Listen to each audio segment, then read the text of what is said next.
What's up, you guys? Welcome back into iHeartRadio's official wrestling podcast, the Battleground Podcast. And man, it is a very busy week for AEW. I mean, you've got AEW Dynamite taking place tonight at the HEB Center in Austin. Of course, on Wednesday night as well. You got AEW All in Texas in July. I mean, Texas is a big wrestling territory, and somebody who knows a thing or two about wrestling territories and wrestling in Texas. Give it up for our guest, Dustin Rhodes, on the show. Dustin, how are you, sir? Doing great, babe. Man, it is an honor and a privilege to have you on the show. We're going to go ahead and tell you this. This has been one of those interviews that we have tried to get for many years since you came over to AEW. We had your brother on, and we've always said, hey, we want to talk to Dustin. We want to talk to Dustin. And they're like, oh, Dustin's too busy for you little guys down there. No, never, man. Never. Glad to be on. Yeah, man, I was actually at the first Double or Nothing, so I was able to see y'all's match. Yeah, so pretty much since the beginning, we've been like, we gotta get Dustin on that, So yeah, glad to have you on. Thank you. So let's kind of talk about it real quick. You look at AEW's roster, and it is stacked with young talent that have been around for a while, that know what's going on. You've been a mentor to many in the locker room. Who do you see as that next breakout star? God, we got so many. I think Darby Allin is doing a tremendous job. Daniel Garcia, Takeshita is an unreal talent. Will Ospreay, all these guys, they're killing it every single week. Doing amazing things in the ring that I could only wish to do. It's some crazy stuff they do. And they're gaining this popularity, and I think that is definitely the future. Another one that's been really exciting to see is Harley Cameron. We kind of knew has been incredibly talented, but now she's getting to kind of showcase that. She is, and I think this is going to be a big step for her in Australia with Mercedes. It's going to be a heck of a match. I'm actually coaching that match, producing it. So very nice, as well as wrestling that night. So it should be a lot of fun. Nice. Harley's doing an outstanding job. Yeah, she really is.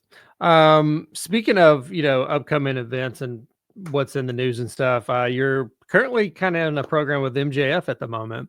What does it kind of mean for you, I guess, at your stage in your career to kind of compete with kind of, the top dog in the company, and some people say in the whole industry right now? Well, it's pretty cool. I mean, what has Max been in the business a minute? And here I am with 37 years. He talks a great game. He's got a hell of a promo on him, and he gets under people's skin, and he got under Jeff Jarrett's skin, and he got under my skin. And, here we are, Austin, in my backyard. I'm going to show him where the devil lives, basically. Good luck, MJF. Yeah. Max is, he's a special character, and he is in every right doing a great job. But when it comes to somebody that has been there and very experienced and been through just about everything imaginable, there's nothing that he could throw that I haven't already faced or done before. And so I've got nothing to lose. He's got everything to lose. Of course, AEW Dynamite taking place tonight and tomorrow night, HEB Center in Austin. You can still grab your tickets at AEWTix.com. That is AEWTix.com. And, of course, you can also grab them at Ticketmaster. Now, one of the things that, as wrestling fans here, we talked about this briefly. You see a lot of things on the internet. You see a lot of reportings. And, there was all this desire and trying to figure out where's Dustin going next, Well, you recently announced a multi-year extension with AEW, expressing a desire to finish your wrestling career with AEW. What factors influence the decision, and what are your aspirations for this next chapter in AEW? So my aspirations, and they've always been, the number one thing is, to become world champion. I think if anybody gets into the business and they don't want to be world champion, they probably don't belong in the business. Mm-hmm. I mean, that's a thing, man. My brother's the champ right now. My dad has been world champion. I have not. That is something that I'm still chasing, and it's still very much a dream of mine. And that's kind of where I'm at, man. But to be with these young kids, it's awesome to be able to hang with them still, to stay in shape. And I think that is just due to me with hard work ethic and grit and staying in shape at almost 56 years old. And sometimes I don't know what's holding my body together. but I go out there and I do it, man. And it's just, I could do it blindfold. It's easy for me because I've been around so long and I love it. I'm just blessed to still be in it at such a high level and, still chasing that goal, baby. And you not holding the world title is kind of one of those like drinking game questions, like of these wrestlers who hasn't, like you would not even, like you just assume like, well, he did it in WCW, didn't he? Like everyone had the world, like it just is one of those just kind of glaring things. Like, wait a second, you know what I mean? But you of all people know how wacky wrestling can get. So, one thing that I think really has blown a lot of people's minds is your trios team with the Von Erichs. Like just talk about a legacy team and history and everything. I mean, it kind of writes itself. I mean, what's that experience been like, partnering with them? And I mean, where do you kind of see that team going in the future? So I grew up in Austin and I grew up watching World Class and Kevin and Kerry and David, and Fritz and the whole crew. They're rock so I've known Kevin a long time and, met the boys, and this all came together that we were going to, win the 6-man tag team titles. And Kevin was with us. And that was like, we were at Esports Arena in Arlington. We did a summer residency there, did a lot of television tapings.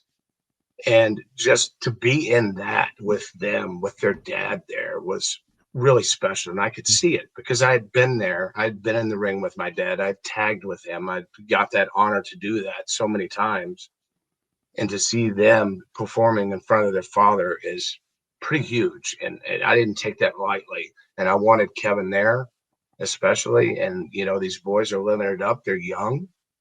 They have a bright future, and they're only going to get better with reps. And like we say, we have a pretty giant roster, and some outstanding, talented individuals, men and women, and they're two of them, and they're doing great. And I can't wait to see where it takes us next. But right now, we're still champs, and I know Marshall had a partially torn pec, and that's why they have been away for a little bit. But he's healed up, ready to go now, and going to see where it takes us. Maybe all in Texas and Dallas. I don't know. Nice. Could you imagine the pop you have Dustin and the Von Erichs come out together? Like, let me just put a crystal ball in front of us for a second. Let's look into the future. It happens at All Out. You've got Dustin, you got the Von Erichs coming out. Do you have a particular song that you want Tony to go out and buy the rights to so you can come out to it? Absolutely. Stranglehold. Oh, yes. I mean, that song for them is the song. It is. I mean, everybody recognizes, the Ted Nugent Stranglehold, and it's fun to come out to. Really cool. Yeah. I mean, I'm getting goosebumps thinking about that right now. Just listening to that All In Texas crowd, and all of a sudden you hear, dun, dun, dun, and just that crowd erupts. And then I could see you coming out, the face paint on, just fire it up, ready to roll, and kick some teeth in. We're gonna do our best. Yeah. You look around at wrestling, and there's a lot of synonymous names when it comes to wrestling with family legacy. We just recently talked to Dominic Mysterio about that. And, reflecting on your early days in the wrestling business, you mentioned that contrary to a lot of popular belief, your path wasn't easy, despite being Dusty's kid. Could you share some of those challenges that you faced and how they shaped your approach to wrestling? Dad was pretty simple with me. He said, I want you to shut up and I want you to listen. And these guys, because back in those days, in the late 80s and early 90s, everybody could wrestle, right? There was no bad apples. They knew what they were doing. And I trusted in them, to guide me to where I am today. And, it probably 5 or 6 years, I didn't say a word. I just listened and I learned and I soaked it up like a sponge. It is very difficult being in front of your father, who is just this huge figure, very intimidating and whatnot, right? And I can probably assume the same for Dominic, Kurt Hennig, Barry Windham, there's so many of the famous, the Bret Harts and the Owen Harts and, just the families in the business. It's tough. It's because you have this expectation. You're a Dusty son. Are you going to be able to handle it? Are you going to get to that level? Are you going to follow in his footsteps? And for years, I wanted to do that, but you come to the realization that you can't. There's only one Dusty Rhodes. There's only one Rey Mysterio. There's only one Blackjack Mulligan. There's, you got to find your own set of shoes, so to speak. And it does come, and it takes time, and nothing is instant in our business. It's just like when you first training to jump in the business, it takes years to really hone your craft. But to be with my dad as the boss in the early WCW days was a lot of pressure, and I put too much pressure on myself. But I did well, and I earned the respect of a lot of my peers, and here we are. 37 years later, I've wrestled just about everybody there is to wrestle. There's one person I never got to actual face that is a dream opponent of mine, and that was Randy Savage. I've tagged with him, and I didn't even know I tagged with him until I saw it the other day. I'd forgotten all about it. I'm like, holy crap, this is pretty cool. But to work him, I've worked Hogan, I've worked Flair, I've worked so many of the guys in the business, and just been blessed to be able to step in there and hang and grow my brand as Dusty's son, but somebody that's different. And the same goes for my brother Cody. We're all different. We have different styles, and I think we're doing an outstanding job for our legacy, our family's name, and that's good. Yeah, for sure. We'll do one more real quick one. So last year we saw something beautiful, Sting's retirement, and kind of went out on his shield at Revolution. He got to win that with his sons present and everything. And of course, we're on the John Cena retirement tour right now. Right. The kind of the legends, so to speak, are definitely treated better than they might have been maybe in your dad's time or something. Like they're definitely kind of rolling out the carpet for that. I mean, have you thought about how it is ending? You mentioned your dream opponent was Randy Savage. I mean, if it was to end, like at the end of this year, I mean, would you be able to say like, okay, I want to do the honors with this person, or have you thought about how that ends for you? I have, and I keep it close to the vest about my opponent. But I have had this plan the last couple of years of who kind of want to finish up with. Nice. And that's going to take place in 3 years. And it's going to be tough to step away. But, I by no means am I anywhere on Sting's level, but I want that same kind of out. I do. I think I've earned it. And I think, to finish it off on a pay-per-view and to cut a very heart-wrenching emotional promo afterwards is what people like. And it's not like the old days where, I want to win. I want to win that last match. I don't want to lose, and it means a lot to me. So I have been putting a lot of thought into it. And I would say probably about 3 years. Well, that's plenty of time. I mean, things change. We'll see where they take us. I mean, it's hard enough to even say it's almost time, Dustin. That's tough because it's been a part of my life for so long, right? And it is going to be very emotional. And it's just like the Undertaker, right? Getting out of the business. It's a big step because you're changing something that you've done for so long. And what do you do, right? You just have to find things to do in the interim, basically, to keep your mind right and to keep still in the business at some point. I'll be coaching and still producing, which I'm doing right now anyways. I love that. So it's passing on my knowledge to the young kids. That's the payoff. Right. When I teach them something and they go out and they do it and it works, it's not about money. That's the payoff. It's me passing on my knowledge and my experience to the younger generations. Absolutely. Yeah, absolutely. And I gotta say, we sit here and I'm listening to you talking about, the next 3 years and that's what you're gonna do. I can and honestly say, like, I've grown up as a wrestling fan and I've told this story numerous times to people, but I remember the first wrestling event that I ever went to. My dad took me to Monday Night Raw in Nashville, and it was the night that we saw Goldust versus Triple H. And that was also the debut of Chyna when she jumped over the guardrail. Right. And just following your career, being a fan of yours all the way up until now. Like, again, I said this at the beginning. I'll say it now. I'm allowed to do this because it's my show and I can mark out, but it is an honor to have you on this show and just following your career, even to the TNA days on the Wednesday night pay-per-views here in Nashville at the Asylum. Yes, And I just sit here and think about it. And, the next 3 years are going to be fun to watch and, send Dustin off like the Derek Jeter way or the Kobe where, it's one of those, you have to buy a ticket to AEW to see Dustin. I would sure want that. I mean, that's the goal. I don't know sometimes what's holding my knees together or my shoulders, but something is. So I'm still passionate about it, and I keep a good grip on reality. I'm almost 56 years old, and I know the time is near. So I'm just trying to work as hard as I can and do what I need to do, and we go from there. It's going to be fun. It's been a fun ride so far for 37 years, and so many wonderful experiences, getting to see all over the world, many times over, different places, and a lot of people don't get that. And it's cool that when we're going overseas, the kids now, they get to see these things for the first time when I've seen them 20 times already or whatever. And it's good to watch. It's fun to watch. Yeah, absolutely. And I kid you not, like, growing up, like I said, growing up watching wrestling, I've been through the Attitude Era and everything else, and I've got 2 kids now. My 8-year-old is a big wrestling fan as well, and so he has like his little, wrestling figures and the rings and everything else, and it's really, really really cool just to kind of pass my wrestling down to him and seeing it. I was saying, hey. He watches you wrestle, and I was like, I remember when he was as Gold Dust and he was wrestling and doing, this, and I would get in trouble because I would do it at school, and my dad would slap me in the back of the head and be like, "What the hell are you doing?" And I was like, "Gold Dust, and I'm doing it." That's hilarious. But it's great, and I know our time is short, and real quick, we always like to have some fun at the end of the show.